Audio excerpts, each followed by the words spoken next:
रमेश मुस्कान जी अपना भारी पेट और गंजा सिर लेकर यहां पधारे हैं।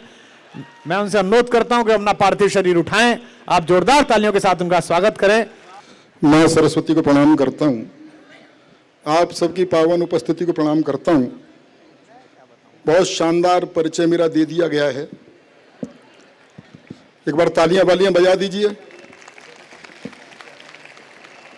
मैं समझ रहा हूं आप डॉक्टर कुमार विश्वास जी को सुनने के लिए बैठे हैं, लेकिन मैं हूं स्कीम में तो सुनना तो पड़ेगा ही। हाँ, मैं थोड़ी देर आपका मन लगाना चाहता हूं। ये प्रेम प्यार की कविताएं बहुत सारी हो गई। मैं जानता हूं आपके धैर्य को प्रणाम करता हूं, क्योंकि मैं अभी नीचे उतर के गया था तो लोग टहलते हुए कह रहे थे, ओ माय गॉड एक और बचा अभी तो मैं ज्यादा देर तक आप लोगों के प्राण नहीं पीना चाहता। Oh my God. और न मेरे पास पद्मिनी जैसी कविताएं हैं, क्या शानदार पढ़ रही थी वो प्रेम प्यार की कविताएं। कह रही थी कि वो महिला ही सिर्फ ऐसी है जिसके पास पुरुष की बटन और आत्मविश्वास जोड़ने की शक्ति होती है। भाई ये तोड़ता कौन है? भाई तोड़ते तो आप ही लोग हो ना। तो ये अपने मतलब की बातें निकाल लेते हैं। डॉक्टर कुमार विश्वास मेरे बड़े भाई हैं, बहुत प्रेम करते हैं और आपने देख ही लिया। वही प्रेम है मेरा और इनका जो आजकल इनका केजरीवाल के साथ चल रहा है। हाँ। कई देशों की यात्राएं मैंने इनके साथ की हैं। हम और डॉक्टर कुमार विश्वास इकट्ठे जवान हुए, इसमें हंसने की क्या बात है। हाँ। सच बता रहा हूं, हम और डॉक्टर कुमार विश्वास इकट्ठे जवान हुए। वो बात अलग है कि ये जवान होगा और मैं इकट्ठा। प्रयास मैंने भी किए कि प्रेम प्यार की कविताएं मैं लिखूं। ऐसा नहीं प्रेम प्यार में सब कुछ ठीक ठाक चलता है, हो सकता है इनको दिखी और प्रेमिका की नीली नीली आंखें, तो वैसा लिख दिया। मुझे तो उसके बाप की लाल पीली पहले ही दिख गई थी। हाँ। प्रेम मैं बहुत सीधा सरल लिखता हूं। मेरा मानना यह है कि बहुत कठिन शब्दों के जोड़ने से कविता नहीं होती। हाँ। कभी कभी परिणाम दूसरी तरह के भी निकल के आते हैं। युवा पीढ़ी के लोग पीछे बैठे हुए हैं, आनंद लीजिएगा। मैंने भी प्रयास किए, कोई प्रेमिका हो मेरे साथ, क्या हुआ, अखियां लड़ गई। वाह वाह नहीं, परिणाम सुनिए। हाँ। अखियां लड़ गई, एक पल्ले पड़ गई, बात बढ़ गई, दिमाग को चढ़ गई, मेरी जिंदगी में एक कहानी और गढ़ गई। इजहार किया तो 3-4 जड़ गई, महीनों की आशिकी मिनटों में जड़ गई। वाह, बधाई हो बधाई हो। हाँ, पीछे का हल्ला बता रहा, काफी लुटे पिटे लोग भी बैठे हैं। डॉक्टर कुमार विश्वास जी के साथ मैं 20-25 देशों की यात्रा करने गया। प्रेम करते हैं इसलिए ले जाते हैं ऐसा नहीं है, वहां से इज्जत बचा के दीदी मैं ही लाता हूं। अच्छा। हाँ, दीदी तो खुद हमारे साथ थाईलैंड गई थी। जब भी हम किसी इमिग्रेशन से बाहर निकलते हैं किसी देश में, आदमी ज्ञान और कविता तो बाद में सुनेगा, पहले कद काठ ही देखता है।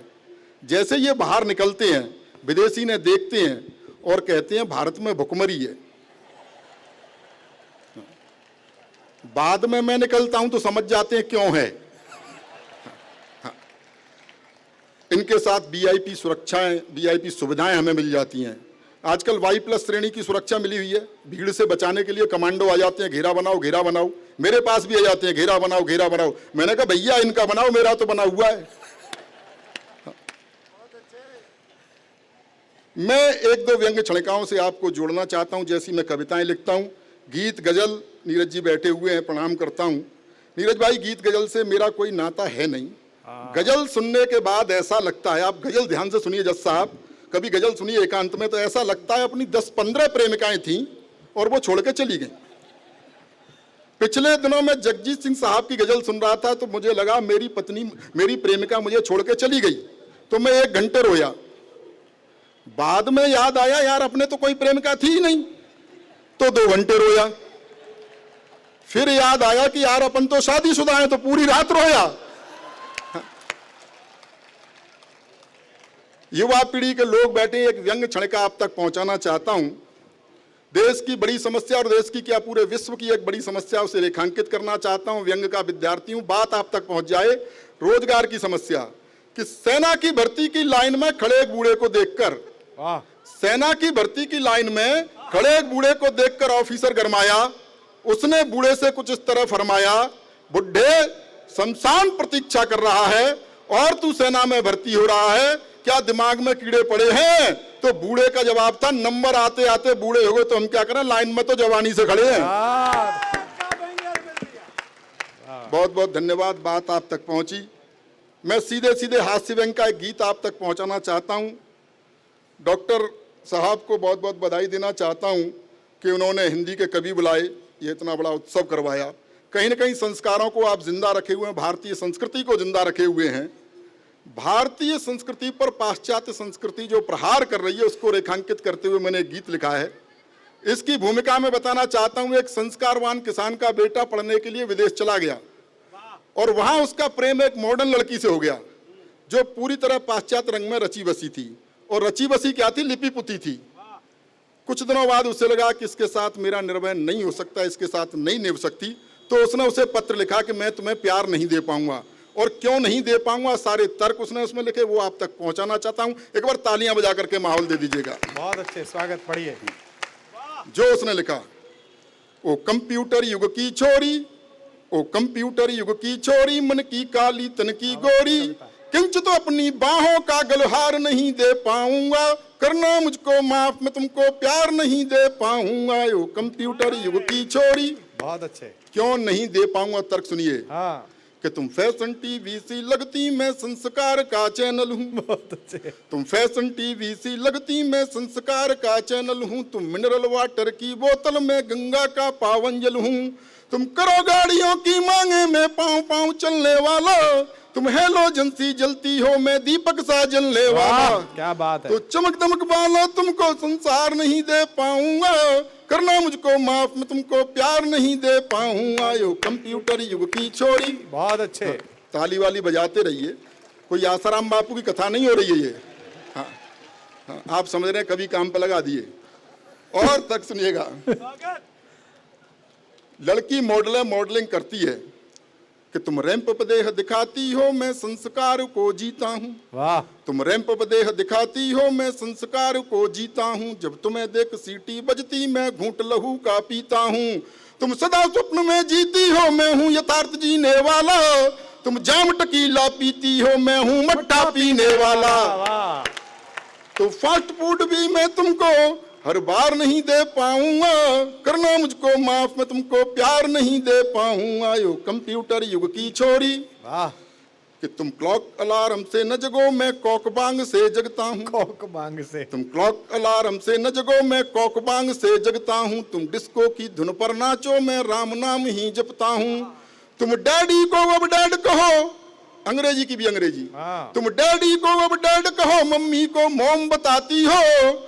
तुम करवा चौथ भूल बैठी, डे वैलेंटाइन मनाती हो। तो तुम्हें तुम्हारे सपनों का त्योहार नहीं दे पाऊंगा, करना मुझको माफ, मैं तुमको प्यार नहीं दे पाऊंगा। यो कंप्यूटर युग की छोरी। और तर्क सुनिएगा कि तुम पॉप म्यूजिक सी बजती, मैं बंसी की धुन का धुनिया। तुम पॉप म्यूजिक सी बजती, मैं बंसी की धुन का धुनिया। मुझ पर डॉट फोन भी ना, तुम पर इंटरनेट ही दुनिया। तुम मोबाइल के मैसेज सी, मैं पोस्ट कार्ड लिखने वाला। तुम मोबाइल के मैसेज सी, मैं पोस्ट कार्ड लिखने वाला। तुम टेडी बियर सी लगती, मैं गुब्बारा उड़ने वाला। तुम भौतिकवादी सुख साधन संचार नहीं दे पाऊंगा, करना मुझको माफ, मैं तुमको प्यार नहीं दे पाऊंगा। यो कंप्यूटर युग की छोरी। अंतिम बंद पढ़ता हूं। इसमें कुछ प्रतीक राजनीति से हैं। यहाँ राजनीतिक दल के लोग बैठे हुए हैं। कवियों का, साहित्यकारों का किसी भी राजनीतिक दल से कोई लेना देना होता नहीं है। मस्ती में लिखा है, मस्ती में सुन लीजिए। होली के अवसर पर यह कार्यक्रम है और इसमें जो अंतिम नाम आए उन्हें प्रणाम कर लीजिएगा, क्योंकि वो हमारे कुनबे से भी थे। कि मैं धरती पुत्र मुलायम सा, तुम हो कठोर माया जैसी। मैं धरती पुत्र मुलायम सा, तुम हो कठोर माया जैसी। मैं धरती पुत्र मुलायम सा, तुम हो कठोर माया जैसी। मैं सिंह गर्जना वाला हूँ, तुम हथनी की काया जैसी।